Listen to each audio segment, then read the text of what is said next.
Sure.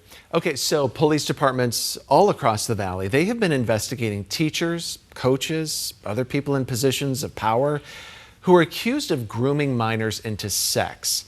So in Peoria, two female Centennial High School teachers, they have been fired as the county attorney's office is weighing whether they can be charged criminally for allegedly sexting and paying money to a male student for sex. Then in Glendale, a staff member at a group home is accused of engaging in sexual acts with a 15-year-old boy.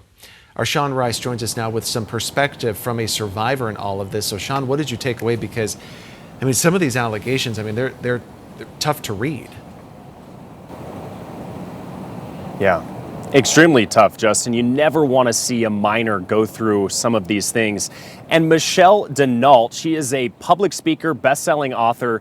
She knows all too well what it feels like to go through these levels of abuse, but she believes there's a misconception when it comes to these student-teacher sexual relationships, and she believes that misconception is that it's all about sex. But she was groomed over 30 years ago by a football coach at her local high school. She now knows, after experiencing that it is all about control. She's now sharing insights into what happened in her case. It is a sequence of events that we often see replicated in cases here in the Valley today. Now, Michelle, she was 14 years old back in over 30 years ago when this happened to her. And this is what happened. She said it started with a lot of attention from this high school football coach. Then it became this coach isolating her away from friends and family. Then he tasked her with keeping their relationship a secret. Then came physical touch like fist bumps or pats on the back. Then it turned into a full-blown sexual relationship months later. Denault observes control tactics entering these illegal sexual relationships when the person in a position of authority will threaten a victim through fear of their abuse being reported to police. And in some instances, these people in positions of authority will act as a provider. Here in the Valley just last year, Peoria police found text messages from a 27-year-old female teacher that showed she paid over $600 to a male student to buy him food and other items in exchange for sexual favors. She's quoted in a police report as saying, quote, "This feels like straight prostitution." Michelle wants people to understand how life-changing enduring this kind of abuse can be, sending a message that there is a firm line that should never be crossed with kids. It's so damaging to the victim because girls are tramps who wanted it and boys are lucky boys who asked for it, right? We never lay the responsibility back on the predator.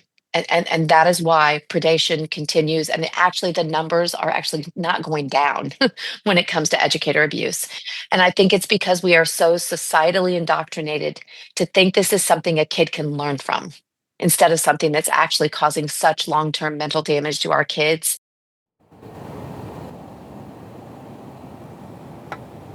Yeah, as Michelle said there, it's all about laying the blame at the foot of the predator here. But she also offered some valuable insights into what parents can do to try to bring up a conversation about grooming. She said that parents should, in their early teen years, start these conversations with their kids, tell them what some of these warning signs are, as it happened in her case. Attention and then coercion in a lot of different ways can mean grooming.